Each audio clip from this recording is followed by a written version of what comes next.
بسم اللہ الرحمن الرحیم۔ السلام علیکم عزیز طلباء اور طالبات، آج ہم جماعت چہارم کی کتاب نرگس سے یونٹ نمبر 3 انٹرویو سے سبق قائد اعظم میوزیم ہاؤس پڑھ رہے ہیں۔ آپ نے بہت سی عمارات دیکھی ہوں گی، آج ہم آپ کو قائد اعظم میوزیم ہاؤس کے متعلق کچھ بتائیں گے۔ سب بچے صفحہ نمبر 53 کھولیں اور توجہ سے سنیں۔ تو بچوں، قائد اعظم میوزیم ہاؤس، جماعت چہارم کے طلباء و طالبات آج قائد اعظم میوزیم ہاؤس کراچی کا تعلیمی دورہ کر رہے تھے۔ یہ عمارت شاہراہ فیصل اور فاطمہ جناح روڈ کے سنگم پر واقع 2 منزلہ عمارت ہے۔ عمارت دیکھنے کے دوران طلباء کے ذہن میں بہت سے سوالات ابھر رہے تھے۔ جب وہ عمارت کے باہر بنے باغ میں سستانے اور ناشتہ کرنے بیٹھے تو انہوں نے اپنے اساتذہ پر سوالات کی بچھاڑ کر دی۔ یہ عمارت کب بنی تھی؟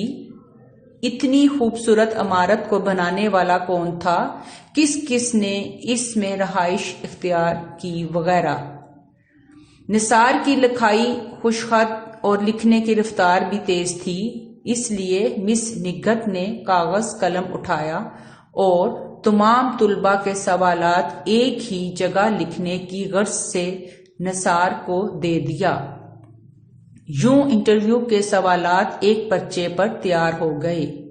ناشتے کے بعد یہ سب دوبارہ عمارت کے اندر گئے اور نگران سے ایک انٹرویو لینے کی اجازت مانگی۔ انہوں نے کمال مہربانی سے ان سب سے بات کرنے کے لیے عمارت کا ایک بڑا کمرہ منتخب کیا۔ طلباء نے انہیں السلام علیکم کہا۔ نگراں نے جواب میں وعلیکم السلام کہا۔ کچھ طلباء فرش ہی پر بیٹھ گئے اور کچھ کھڑے رہے۔ جماعت چہارم کے طلباء طالبات صفحہ نمبر 54 پر دیکھیں۔ نثار، اس خوبصورت عمارت کا رقبہ کتنا ہے؟ نثار نے سوالات کا پرچہ آگے سیف کو دے دیا۔ نگراں، اس کا رقبہ 10,214 گز پر محیط ہے۔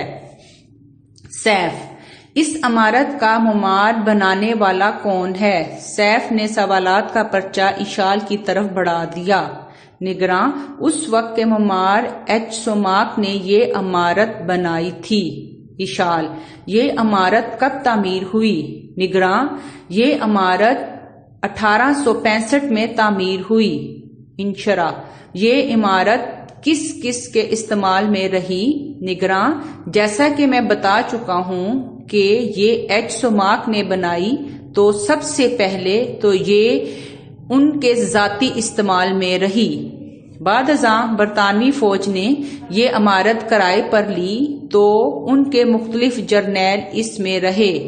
مس نگہت، میں نے سنا ہے کہ پہلے اس میوزیم کا نام کچھ اور تھا۔ نگراں، جی ہاں، جب برطانوی جرنیل یہاں رہتے تھے تو اس عمارت کا نام فلیگ اسٹاف ہاؤس تھا۔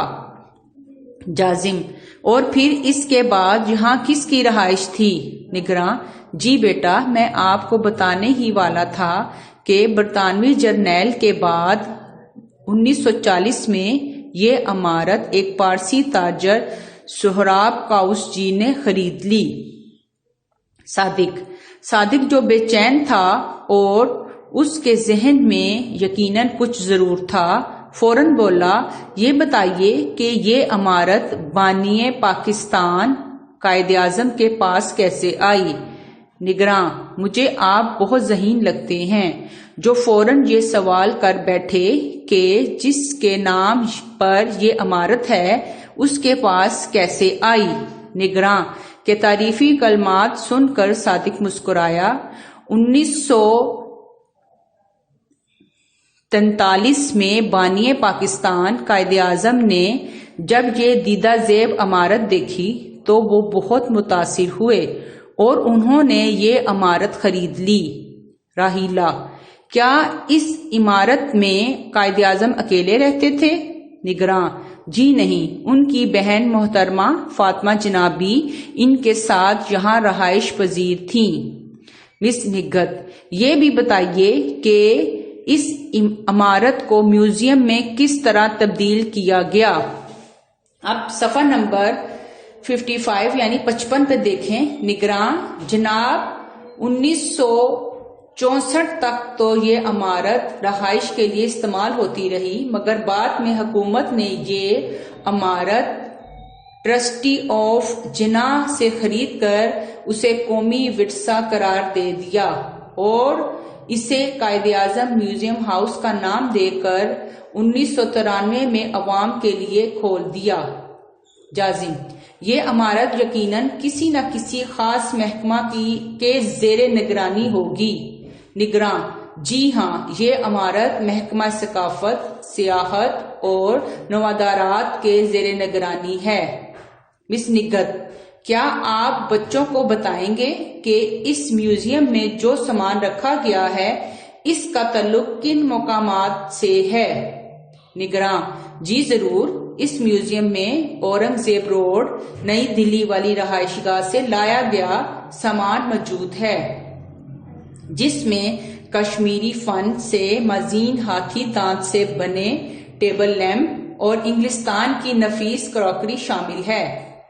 راہیلہ، مگر ہم نے تو میوزیم میں اور بھی بہت کچھ دیکھا ہے، ذرا ان سب کی تفصیلات بھی بتائیے.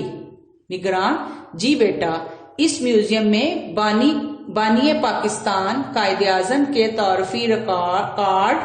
تعارفی کارڈ، کافور کی لکڑی کے باکس، صوفے، کرسیاں، ٹیلی فون، قرآن کریم کے نسخے، ڈائننگ ٹیبل اور سندل کی لکڑی کے سیگار کے باکس شامل ہیں.